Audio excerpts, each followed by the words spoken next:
Thanks for coming, guys. You have to have a statement from coach and then take questions, so keep your hands up, please. So, injury update,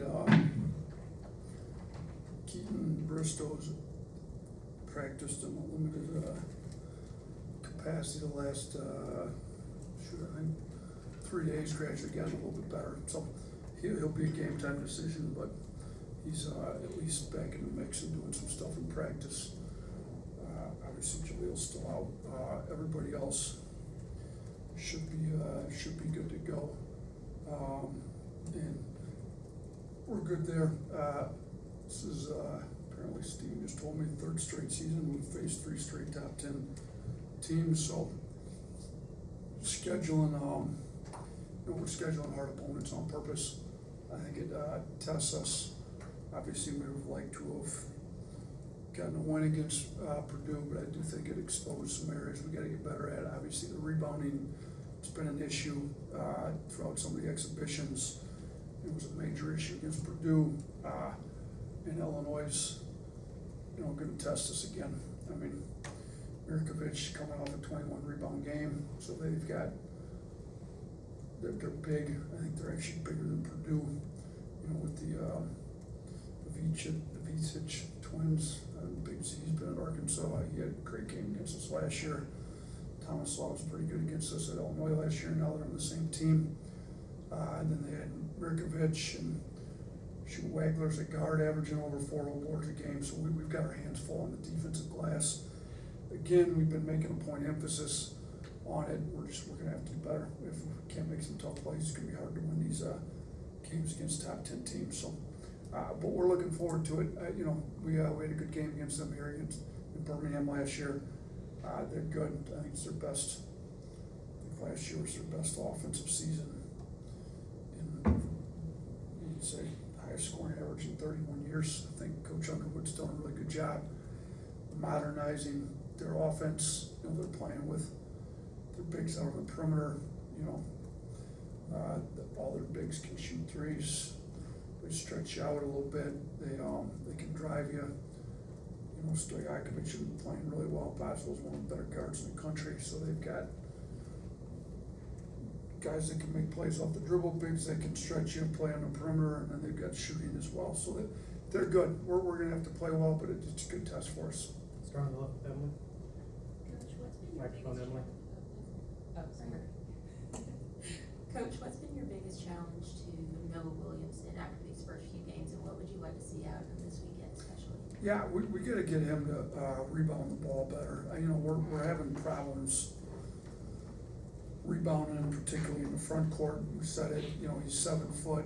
He's skilled. That's why we got him.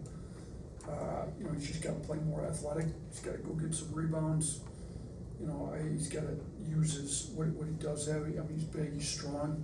He's not like the most vertical athletic guy, but he's got a lot of strength, and he's got to use it. He's got to help us on the glass a little bit better. And then offensively, I think he's got to be a little more aggressive. He can shoot when he gets himself spaced correctly. He can drive the ball. He's a great passer. So we got to get him being a little bit more aggressive offensively. Nick. Yeah, with the amount that you challenged the guys to rebound better, how have they responded since the Purdue game? I thought yesterday and today we had pretty good practices. It's going against ourselves. We don't have a Mirkovic out there to block out, so it looks a lot better in practice than did against Purdue. But there's no Kaufman-Wren and there's no Mirkovic, so hopefully it looks better in the game tomorrow night. But I do think they've tried to give an effort and get a really good group of guys that it's not like they're not trying to do what we're asking them to do. So we'll see tomorrow night.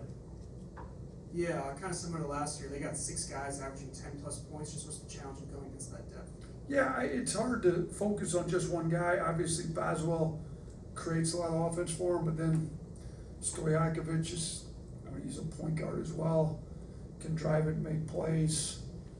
They've got shooting at the wing, shooting off the bench, and then their bigs are good. It's like you can't just, we're going to shut their front court down, we're going to shut their back court down, we're going to focus on their shooting.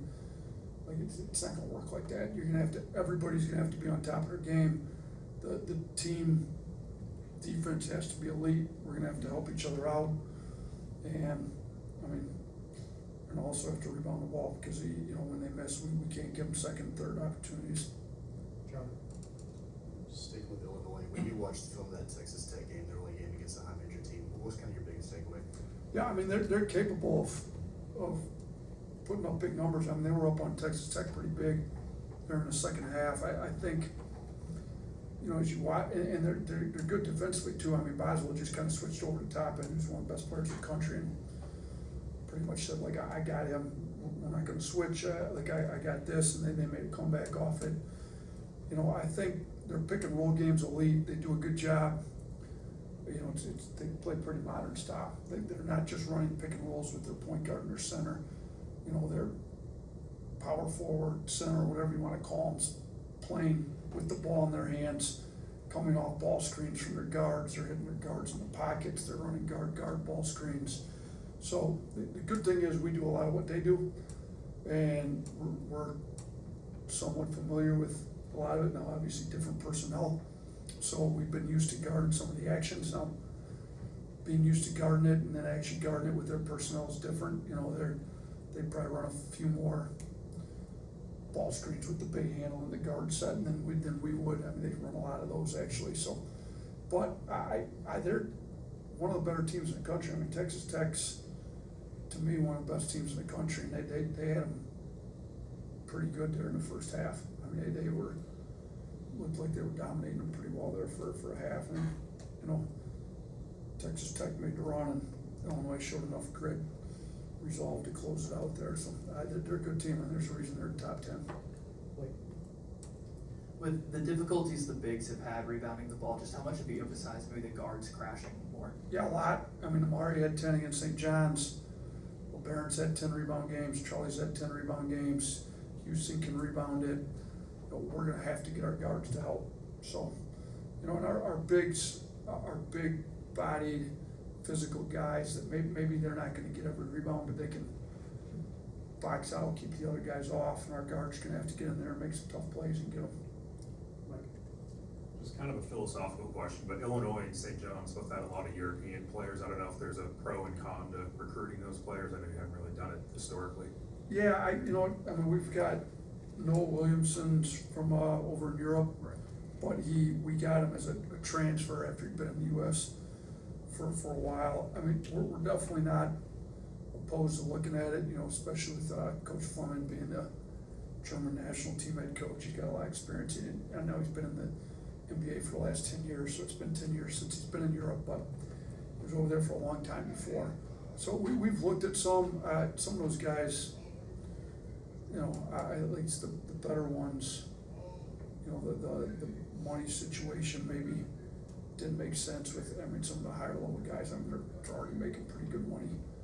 Some of the leagues they play over there. So for you to bring them over, you're gonna have to have some money. I think both St. John's and Illinois, and I don't want to speak for them, but for around the business, I think they both spend significantly more money on their rosters than we have. So maybe I don't want to say money's not an option there, but it's not as much of a hindrance for bringing over some of the higher level European guys that those two have brought over.